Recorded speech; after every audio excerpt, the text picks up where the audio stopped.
Oui, nous avons participé à la réunion qui est présidée par Madame la Première ministre parce que c'est l'ordonnance qui avait été signée par le président de la République. La Première ministre assure la coordination du comité de mise en œuvre de la zone de libre-échange continentale. Comme tout le monde le sait, la RDC a ratifié l'accord de la zone de libre-échange continentale. On a déposé les instruments de ratification en 2022 pour dire finalement que la RDC accepte avec tous les pays africains de devoir très progressivement supprimer les frontières, de supprimer les tarifs douaniers, comme l'a été l'Europe en 1957 lorsqu'on a créé la CEE. Et donc, la Première ministre a fait une évaluation de la manière dont la RDC est en train de mettre en œuvre son entrée dans la zone de libre-échange continentale. Et là, tout ce qu'on peut retenir, c'est que la mise en œuvre se porte bien parce que la RDC a déposé la liste de tous les produits qui sont concernés par la suppression des tarifs douaniers, parce que sur l'ensemble des produits que nous avons recensés, qui sont autour de 6 439, eh bien, on aura 10 ans pour progressivement supprimer les frais de douane de tous les produits qui entrent sur le territoire congolais.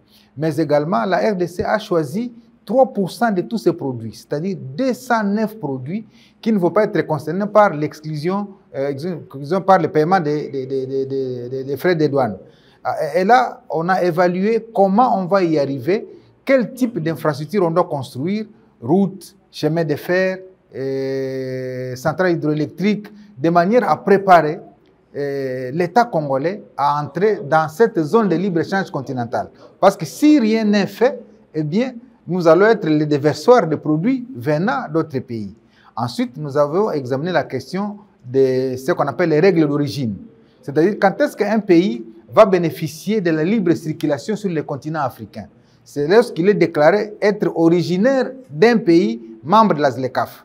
Et là, les règles qu'on a pu adopter, c'est que tous les intrants qui entrent dans la fabrication d'un pays doivent provenir à 70% de ces pays pour que ce produit soit déclaré un produit d'origine. Ce n'est à cette condition-là qu'il peut bénéficier de la libre circulation sur le continent africain. Et l'objectif, c'est d'accroître les échanges commerciaux entre les pays africains parce qu'il a été constaté que nous échangeons plus avec l'Europe, avec la Chine, avec les États-Unis, au lieu d'échanger entre nous parce que nous sommes un marché de 1,4 milliard de consommateurs.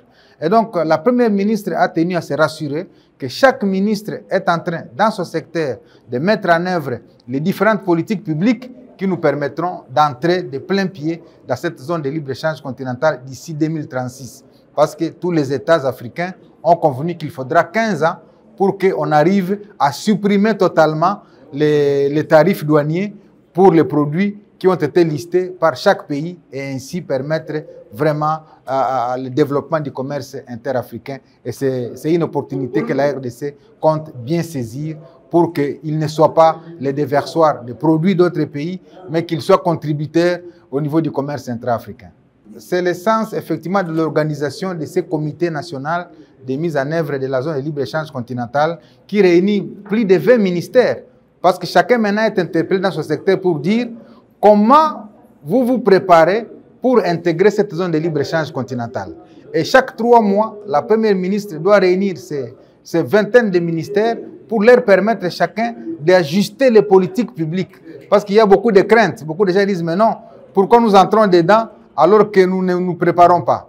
Mais à cause des craintes, à cause des peurs, on ne peut pas ne pas être dans une intégration continentale.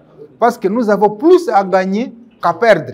Et la direction générale des douanes et accises, le secteur privé, la société civile ont participé à l'élaboration de toutes les listes qui sont concernées par la suppression des frais douaniers parce que ça engage tout le monde, ce n'est pas seulement une question gouvernementale. Et tous les autres États, notamment les États européens, l'ont fait, eh bien, il appartient à l'Afrique de devoir s'intégrer économiquement, de promouvoir les échanges et c'est la mission que le président de la République, sous la coordination de la Première ministre, m'a été confiée pour piloter cette zone de libre-échange continentale au niveau de notre pays.